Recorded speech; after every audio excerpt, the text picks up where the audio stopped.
इस कहानी के सभी पात्र और घटनाएं काल्पनिक हैं, जिसका किसी भी व्यक्ति या घटना से कोई संबंध नहीं है। यदि किसी घटना के साथ इसकी समानता होती है, तो इसे मात्र एक संयोग कहा जाएगा।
दिगंत और अनंत तक गूंजायमान है।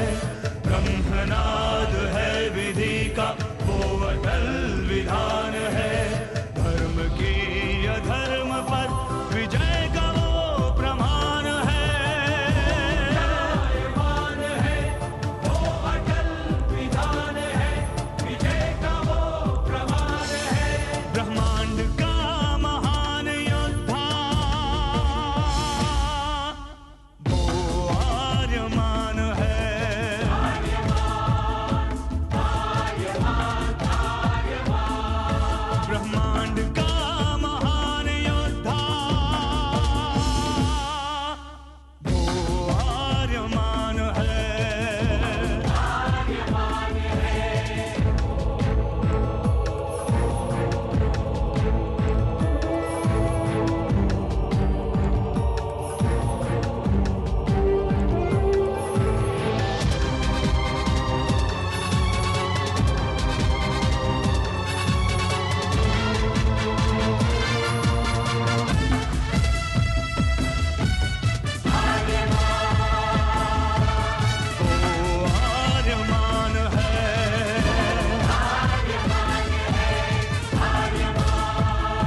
अनंत असीम ब्रह्मांड, अद्भुत, विशाल, विराट, जहां असंख्य आकाश गंगाएं प्रतिक्षण बनती रहती हैं, मिटती रहती हैं। हर आकाश गंगा में होते हैं अनगिनत तारे, अनेकों सूरज, और सूरज के साथ होता है अपना सौर मंडल, जिसमें रहते हैं अनेकों ग्रह। न जाने कितने सूरज चमके और बुझ गए, न जाने कितने तारे चमके और खो गए, न जाने कितने ग्रह, कितनी पृथ्वियां, कितनी सभ्यताएं बनी, बढ़ी और खो गई समय की इस अनंत धारा में। इन्हीं अनजानी परंतु अमर गाथाओं में से एक है महागाथा ब्रह्मांड के योद्धा आर्यमान की। बहुत समय पहले पृथ्वी से लाखों प्रकाश वर्ष दूर आर्याना आकाश गंगा में एक ग्रह था, थार।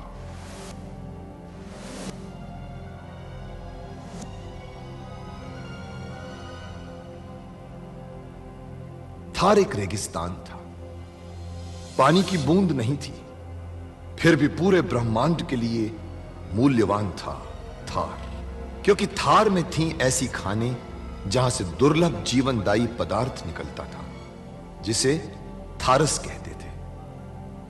यह किसी भी ग्रह की जहरीली से जहरीली हवा को भी रासायनिक प्रक्रिया से प्राणवायु बना देता था, जीने के लायक बना देता था।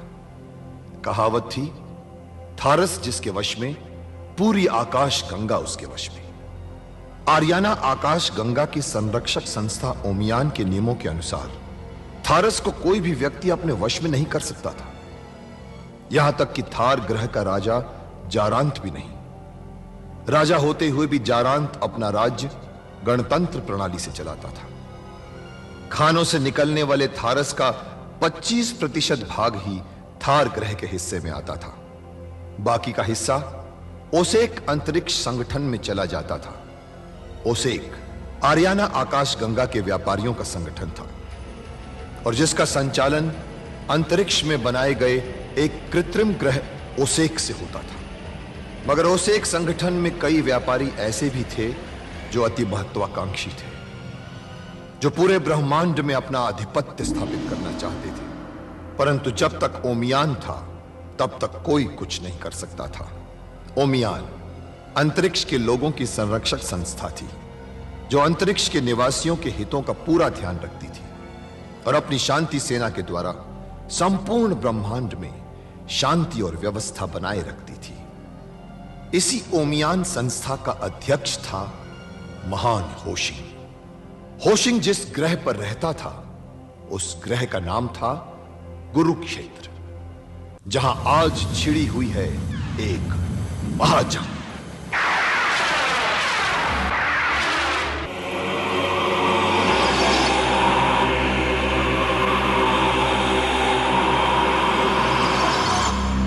लगता है बड़ा भयंकर तूफान आने वाला है। हाँ महारानी, इस तूफान को तो आना ही था। आना ही था? क्या मतलब? महारानी नासा, आपको याद है जब आर्यमान पैदा हुआ था तो पहली बार थार में वर्षा हुई थी। हाँ, लेकिन इस तूफान का क्या अर्थ है? इस तूफान का अर्थ है आर्यमान की मृत्यु। क्या? हाँ महारानी, लगता है नारक ने आर्यमान को मार दिया है, इसलिए यह तूफान उमड़ रहा है। आर्यमान भौतिक और दिव्य शक्तियों के योग से पैदा हुआ है। उसका मृत्यु योग चल रहा है। उसकी वजह से नारक उसे मार सका होगा। अगर नारक उसे नहीं मार पाता तो आर्यमान नारक का अंत कर देता। अगर नारक मर जाता तो अपना क्या होता? तो हम दूसरा नारक पैदा कर देते महारानी नासा। लेकिन हर हाल में आर्यमान को मरना ही होता।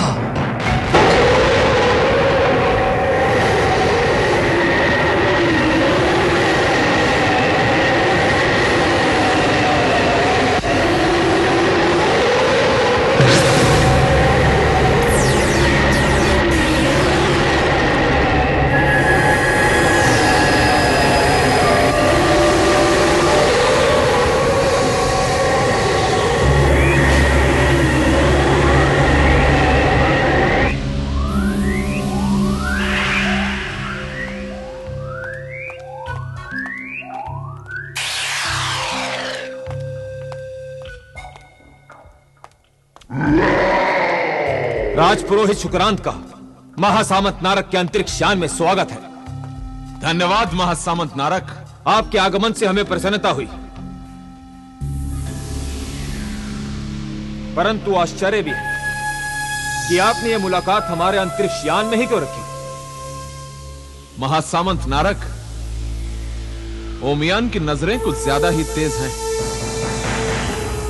ब्रह्मांड का कोई भी कोना उनकी नजर से छुपा हुआ नहीं है।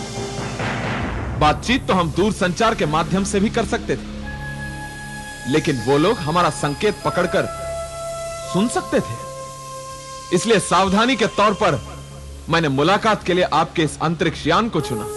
यह तो आपने बहुत ही अच्छा किया, लेकिन आप हमसे क्यों मिलना चाहते थे? उसका भी कारण है महासामंत नारक। जब से हमने थार में दास प्रथा शुरू की है, वहां पर असंतोष की लहर दौड़ गई है। कहीं कहीं तो बगावत का धुआं उठने लगा है। यदि यह बात ओमियान तक पहुंच गई तो वो हम पर कार्रवाई कर सकता है, या फिर वो अपनी शांति सेना थारस की खानों पर तैनात कर सकता है। सोचिए महासामंत नारक, यदि ऐसा हुआ तो हमारे साथ क्या होगा? ओमियान की चिंता आप ना करें राजपुरोहित शुक्रांत। ओमियान तो साधु संतों का संगठन है। हमारे गुप्तचर वहां की हर गतिविधि पर नजर रखे हुए हैं। अगर वहां कोई भी ऐसी वैसी बात होगी तो हमें फौरन पता चल जाएगी। इसके लिए आप निश्चिंत रहें राजपुरोहित शुक्रांत। धन्यवाद महासामंत नारक। यह बात हमें बहुत परेशान कर रही थी। इसके लिए आप बेफिक्र रहिए राजपुरोहित शुक्रांत। आपके लिए एक खुशखबरी है। कैसी खुशखबरी महासामंत नारक? मैंने आपके शत्रु आर्यमान को एक ऐसी मौत दे दी है जिसे वो ना पूरी तरह जी सकेगा और ना ही पूरी तरह उससे मुक्ति पा सकेगा। क्या बात करते हैं महासामंत नारक? इतनी बड़ी खुशखबरी आपने अब तक मुझसे छुपा कर रखी। यह तो आपने बहुत बड़ा अन्याय किया मुझ पर।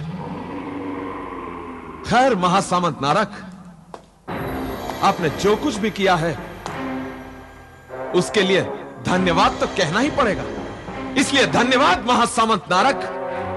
आपके धन्यवाद के लिए बहुत बहुत धन्यवाद। आपने आर्यमान को पकड़वाने में जो भूमिका निभाई है उसके लिए भी बहुत बहुत धन्यवाद। इसके लिए आपको समुचित पुरस्कार दिया जाएगा। एक बार फिर से धन्यवाद महासामंत नारक। वैसे यदि आप आर्यमान को एक ही बार में पूरी तरह समाप्त कर देते तो मुझे अधिक प्रसन्नता होती।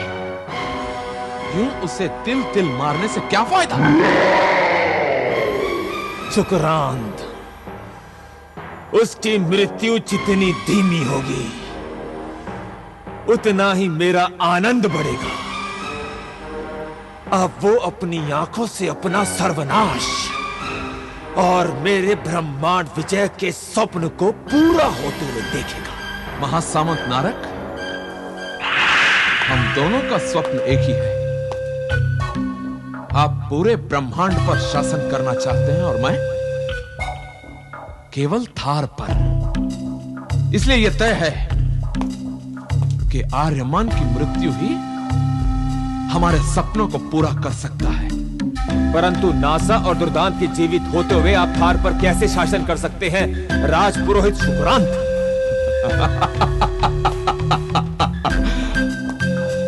महारानी नासा तो मूर्ख है और दुर्दांत आधा पशु। उन्हें अपने वश में करना या उन्हें अपने मार्ग से हटाना मेरे लिए कोई कठिन काम नहीं है महासामंत नारक। परंतु आप एक बात भूल रहे हैं। महाराज जारांत और महारानी रासा दोनों जीवित हैं। थार की जनता की सहानुभूति उनके साथ है और जनता कभी भी विद्रोह कर सकती है और तब आपका सपना एक सपने की तरह रह जाएगा राजपुरोहित शुक्रांत। महाराज जारांत और महारानी रासा के साथ कभी भी कोई भी दुर्घटना हो सकती है महासामंत नारक। थारस की खानों पर उन पर कोई बड़ी चट्टान गिर सकती है। वो मलबे के नीचे दबकर मर सकते हैं। वो आप मुझ पर छोड़ दें। आप उसकी चिंता बिल्कुल न करें। आप सिर्फ इस बात की चिंता करें कि अगर आर्यमान आपके कैद से आजाद होकर निकल गया तो हमारा क्या होगा? आर्यमान तो ऐसी जगह कैद है जहां सिर्फ दो ही चीजें पहुंच सकती हैं, महासामंत नारक या मौत। आर्यमान तो इस काबिल भी नहीं है कि जरा सा हिलडुल सके और उसका उस कैद से निकल करके भाग जाना यह तो असंभव है। नहीं महासामंत नारक, आर्यमान जैसे व्यक्ति के लिए कुछ भी असंभव नहीं। उसका जरा सा भी जीवित रहना हमारे लिए खतरे से खाली नहीं है। इसलिए कहता हूं उसके अंदर जितनी भी जान बची है उसे बाहर निकाल दीजिए। यही बेहतर होगा हमारे लिए।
कौन हो ये पूछने वाले?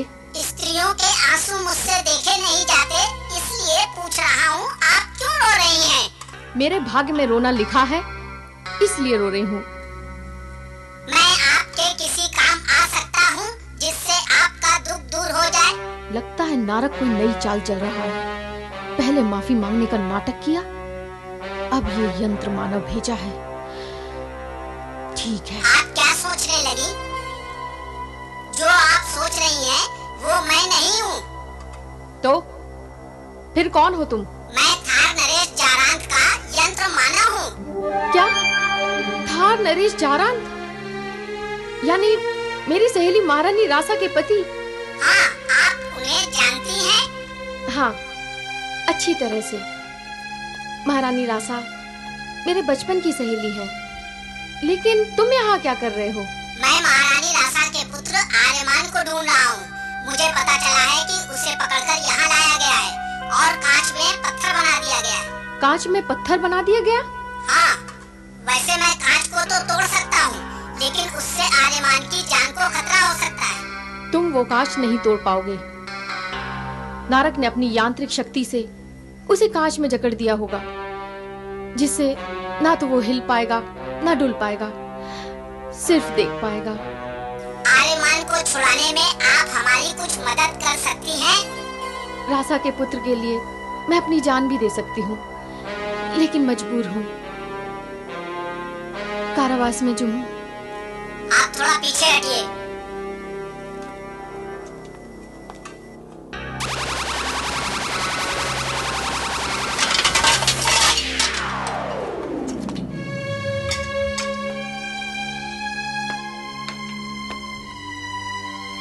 चलो आओ टोबो।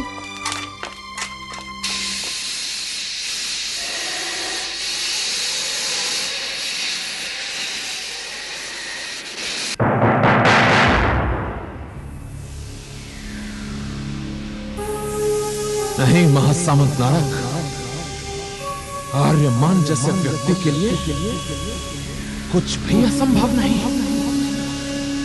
उसका जरा सा भी जीवित रहना हमारे लिए खतरे से खाली नहीं है। इसलिए कहता हूं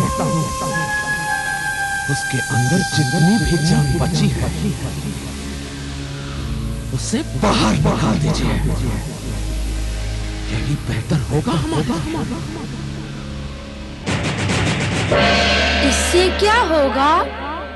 45, 46, 47, 48, 49।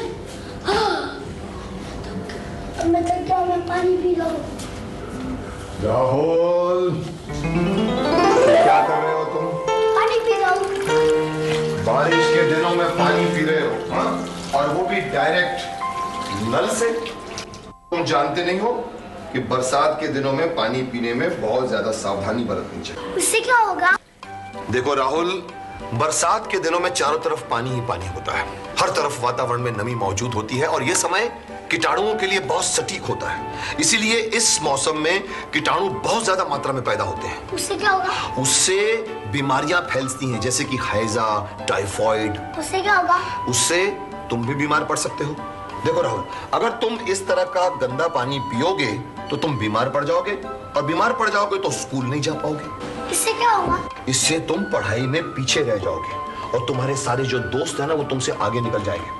इसलिए हमेशा साफ और सुथरा पानी पिया करो। अगर तुम ऐसा करोगे तो फिर तुम हमेशा एक्टिव रहोगे, चाहे वो खेल कूद हो चाहे वो पढ़ाई हो। अब तुम बताओ कि इससे क्या होगा? मैं तो फर्स्ट होगा, स्कूल में ही ना होगा। अरे वाह, क्या बात है। अब आप लोग भी समझ गए होंगे कि इस तरह से क्या होगा।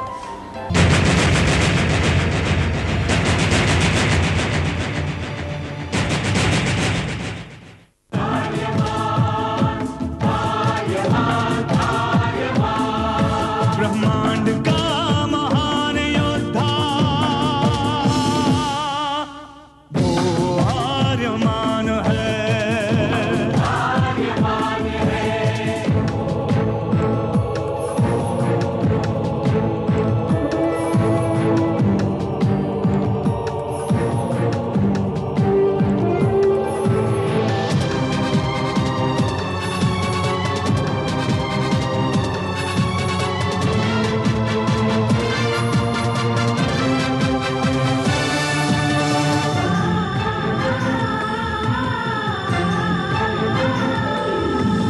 धीरशील शूरवीर है प्रचंड